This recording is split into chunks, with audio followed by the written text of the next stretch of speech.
Clarity करें। चलिए अब सुल्तान साहब हम इस केस के मेन उस टर्निंग पॉइंट की तरफ आते हैं, यानी कि एक ऐसी खबर जो मैं समझती हूँ कि अब जब हमारे नाज़रीन इस खबर को सुनेंगे तो हैरान रह जाएंगे कि असल खबर एक्चुअली क्या थी। ये वो खबर है नाज़रीन, मैं आपको बताती चलूं कि दरअसल लोग जो रिपोर्ट करते रहे वो अब सब कुछ एक तरफ हो जाएगा और असल खबर जो है वो आप सुन के हैरान रह जाएंगे कि मारिया कौन थी। दरअसल मारिया के साथ फैसल ने ऐसा क्यों किया, मारिया के आखिरी शब रोज कैसे गुजरे थे और मारिया की किस गलती ने उसको बुरा फंसा दिया था, इस बारे में आज सुल्तान सिंधु साहब जो है आपको बताएंगे। सुल्तान साहब जरा वो जो हमारी गुफ्तगू हो रही थी हमारे नाज़रीन को बताइएगा कि आखिर मारिया के साथ ये सब कुछ हुआ क्यों था, फैसल ने ऐसा किया क्यों था और उसके बाद जो उस बेचारी का अंजाम हुआ वो ये अंजाम डिजर्व नहीं करती थी, लेकिन एक गलती जो उसके आड़े आई और उसके बाद उसके बाप ने जो जुल्म की इंतहा की और किस तरह से शहबाज जो है इसमें पूरा पूरा इन्वॉल्व था आपकी खबर के मुताबिक, जरा ये अब ब्रेक कर दीजिए हमारे नाज़रीन को।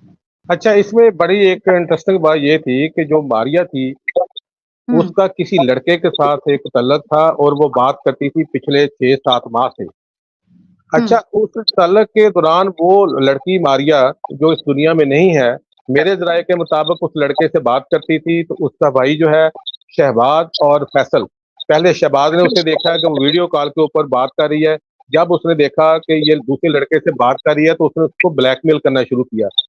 सबसे पहले जो शहबाज था, इस बंदे ने उसके साथ छेड़खानी शुरू की। उसके बाद जब वालिद को पता चला कि ये अपनी बहन को तंग करता है और अपनी बहन के साथ उसके गलत मरासम है और उसके साथ गलत हरकतें करता है, तो उसने अपने दूसरे बेटे जो फैसल है, जिसको मरकजी मुल्ज़िम कह रहे हैं आप, वो फैसल को बताया कि आपका बड़ा भाई जो है ये इस तरह की हरकतें करता है। तो जब उसे पता चला तो बाप और उस फैसल ने ये प्लानिंग की कि हम जो है इसको सबक सिखाएंगे। तो उनकी प्लानिंग के दौरान ये भी था कि वो शहबाज को भी मारना चाहते थे, लेकिन शहबाज जो है उस रात उनके हाथ नहीं आया।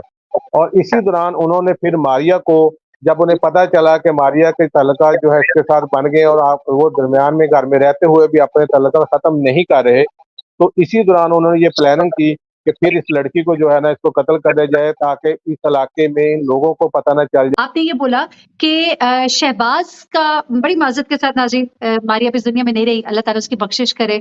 आपने ये कहा कि मारिया की किसी से दोस्ती थी गालिबन, मतलब ये एक लोग बात करें, फिर आपने ये कहा कि शहबाज ने उसको ब्लैकमेल करना शुरू किया, तो फिर फैसल का किरदार किधर गया? ये मुझे बात समझ नहीं आ रही। नहीं नहीं, फैसल को जब पता चला कि ये दूसरे भाई के साथ सेट है तो फैसल जो है वो भी उसको ब्लैकमेल करना शुरू कर दिया। दोनों भाई और बाप तीनों इसमें शामिल थे, तीनों उसको ब्लैकमेल कर रहे थे। दोनों भाई और बाप को भी ये पता था कि ये गलत हरकतें इसके साथ कर रहे हैं और भाभी को भी इस चीज का पता, क्योंकि उस मारिया ने अपनी भाभी को, अपनी चची को और गांव के कुछ और लोग हैं जिनको ये बताया कि ये मेरे साथ इस तरह ज्यादती करते हैं, मेरे साथ जुल्म करते हैं, मेरे साथ गलत हरकतें करते हैं। तो लोगों ने बजाय इसकी हेल्प करने के, बल्कि मुझे ये भी पता चला था कि उसने अपनी एक बड़ी बहन जो जंग के अंदर रहती है उसको भी ये बताया कि ये मेरे भाई जो बाकी लोग हैं ये मेरे साथ ज्यादती कर रहे हैं, तो आप मेरी मदद करें। लेकिन किसी भी औरत ने, किसी बंदे ने इस दौरान मारिया की ना तो बात सुनी ना उसकी मदद की। इसमें ये एक बड़ी अहम बात है कि जब मैं उस मोहल्ले में गया हूँ, उस गांव में गया हूँ, तो मैंने लोगों से बात की तो उस लड़की को बाहर जाने की भी इजाजत नहीं थी। हालांकि उस लड़की का जो मामू था, वो बिल्कुल, उनका जी जो है, उसकी ताई अम्मा जो थी वो बिल्कुल साथ रहते हैं, तो वो घर के अंदर नहीं आते थे, उसको बात करने की इजाजत नहीं दी जाती थी। उसकी बात जो है उसको रोकने की कोशिश की जा रही थी ताकि गांव के और लोगों को पता ना चल जाए। तो इसी दौरान इन्होंने ये प्लानिंग की, जब इन्हें पता चला कि ये बात जो है चच्ची तक चली गई है, ये बाकी लोगों तक चली गई है, बाहर भी निकल जाएगी, तो इन्होंने उस रात, जब 17-18 की रात है, रात के वक्त लोगों को कहा कि इसको हैजा हुआ, हैजे की बिना के ऊपर ये रात को ही दफनाना चाहते थे, लेकिन चूंकि रिश्तेदार आ गए तो इन्होंने प्लानिंग करके सुबह 2 बजे इस बच्ची को दफनाने के बाद, सबसे अहम शक उस गांव के लोगों को उस वक्त हुआ जब 2 बजे दफनाने के बाद तमाम रिश्तेदार फौरी तौर पर वापस चले गए। तो लोगों ने कहा कि अभी तो आपने कुल करवाने हैं और यहाँ पे लोग अफसोस के लिए भी कोई बंदा नहीं बैठा हुआ, और सारे रिश्तेदार वापस चलेंगे, ये माजरा है क्या? तो उस वक्त जो है उस मोहल्ले के अंदर, उस गांव के अंदर बातें होना शुरू हो गई थी, जिसकी बिना पर ये सारा वाकया जो है फिर बाहर रिपोर्ट हुआ। अच्छा, सुल्तान साहब, चूंकि बात अब थोड़ी इस तरह की हो गई है, मैं कोशिश करती होती हूँ कि खासतौर पे जो विक्टिम होता है उसके बारे में कभी भी कोई ऐसी बात ना की जाए, और खासतौर पे एक ऐसा शख्स जो इस दुनिया में नहीं रहा है, तो यहाँ पर हम ये जी बेनिफिट ऑफ एज देते हैं मारिया को कि उसका इसमें कोई कसूर नहीं था, वो ये सब नहीं चाहती थी। पहले उसको बिल्कुल। बड़े भाई ने ब्लैकमेल किया बिल आपके मुताबिक, और आपके मुताबिक फिर छोटे भाई ने भी उसको ब्लैकमेल किया। तो क्या बाप ने भी उसको इस्तेमाल जी। किया, या बाप ने सिर्फ जानते-बूझते खामोशी नहीं, इख्तियार की? देखिए इसमें बाप का जो कसूर है वो सिर्फ़ इतना है कि वो इस सारे मामले के अंदर खामोश रहा। उसने क्योंकि वो टाँगों से मजबूर है, आपने देखा होगा कि बाप जो है उसने अपने भाई से या किसी दूसरे बंदे से ज़िक्र नहीं किया। अगर वो अपने भाई से, क्योंकि आपने उसके भाई का भी बयान सुना होगा, तो उसका भाई कहता अगर मुझे पता चल जाता तो बिल्कुल भी ये वाक़या जो है किसी सूरत भी ये दूररमा नहीं हो सकता था। हम उस बच्ची को बचाते, हम उस बच्ची की मदद करते। लेकिन इस बाप ने भी खौफ़ज़दा होने की वजह से या इस वजह से कि हमारी इज़्ज़त जो है वो बाहर क्या होगी, तो उन्होंने भी बात नहीं की। अगर बाप बाहर बात करता तो ये मसले का हल निकल सकता था। इनको किस बात का खौफ था सुल्तान साहब? मुझे ये बात क्लियर नहीं हुई। असल में ये बात, इसको सिर्फ ये खौफ था कि जब बाहर लोगों को पता चल जाएगा कि इस बच्ची के अपने भाई के साथ या दूसरे भाई के साथ रिलेशन है और ये गलत काम करते हैं तो लोग क्या कहेंगे। इस खौफ की वजह से वालिद जो है वो खामोश था, लेकिन मजबूर था।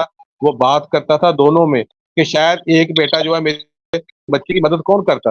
वो उनके पास सिर्फ एक हल बच गया कि इस बच्ची को मार दिया जाए, इस बच्ची को कत्ल कर दिया जाए। तो उसमें वालिद जो है वो एक एक बेटे के साथ मिल गया। उसने कहा कि एक बेटे के साथ मिलके इसको हम कत्ल करते हैं। उसके बाद उन्होंने ड्रामा रचाने के बाद भाभी और भाई सब ने मिलके ये ड्रामा रचाया कि हम जनाब इसमें मदई बन जाएँगे और आपको हम बचा लेंगे। और प्लानिंग तो उनकी बिल्कुल 100% इसमें स्ट्रॉन्ग थी। और इसी प्लानिंग के ऊपर मैं आपको गारंटी देता हूँ कि जिस तरह की उन्होंने प्लानिंग की है, सेम उनकी प्लानिंग के मुताबिक केस जो है आगे बढ़ रहा है। अच्छा, यानी केस आपको दिखाई दे रहा है कि वैसे ही बढ़ रहा है, और जो मुल्ज़िमान को अभी बिल जेल भी मुंतकिल किया गया है, उसमें ये कहा गया है कि इनका कसूर सिर्फ़ इस हद तक है कि इन्होंने कत्ल को जानने के बावजूद रिपोर्ट नहीं किया। तो ये उनके ऊपर मुद्दा डाल के उनको मुंतकिल कर दिया गया। तो फिर अब जो बाप और भाई बच सकते हैं, वो किस तरह से बच सकते हैं? क्योंकि उनके ऊपर तो प्रूव हो रहा है कि वो तो दिखाई दे रहे हैं उस वीडियो के अंदर। देखें, उसमें सिर्फ़ ये बात है कि जो शहबाज़ और उसकी बीवी सुमैरा है, जो मकामी अदालत ने जेल मुंतकिल की हैं, तो उसमें सिर्फ़ ये उनके ऊपर दफ़ा लगाई है कि इन्होंने इस वाक़ये को छुपाया। तो उसमें ज़्यादा से जी। ज़्यादा सज़ा जो है इस वाक़ये की 7 साल है। लेकिन हमारी अदालतों के अंदर जब इस तरह के वाक़यात रिपोर्ट होते हैं या जाते हैं, तो ज़्यादा से ज़्यादा मुल्ज़िम जो है 4-5 माह में, 6 माह में, वो वकील जो हैं इतने अच्छे हैं हमारे पाकिस्तान के, वो पैसे के लिए कुछ भी कर सकते हैं। तो मैं समझता हूँ कि गारंटी से मैं कहता हूँ कि 6 माह में ये जो शहबाज़ और उसकी बीवी जो है बाहर आ जाएगी। जब वो बाहर आएगी तो उनकी कोशिश होगी कि वो इस केस के अंदर इन्वॉल्व हों, इस केस के अंदर मुद्दई बनने की कोशिश करें, क्योंकि अदालत के अंदर जब ये मामला जाएगा तो वहाँ पे आप देखेंगे कि ये लोग जो हैं मुद्दई बनने की कोशिश करेंगे। और आप दूसरी तरफ मैं आपको पुलिस की भी आपको बात बताऊँ कि जहाँ पुलिस की तरफ से भी जो मकामी सहाफ़ी हैं, जो लोग हैं, उनकी आवाज़ को दबाने की कोशिश की जा रही है। तो आप क्या समझते हैं कि इस सारे वाक़ये के अंदर मारिया जो है उसको इंसाफ मिल पाएगा?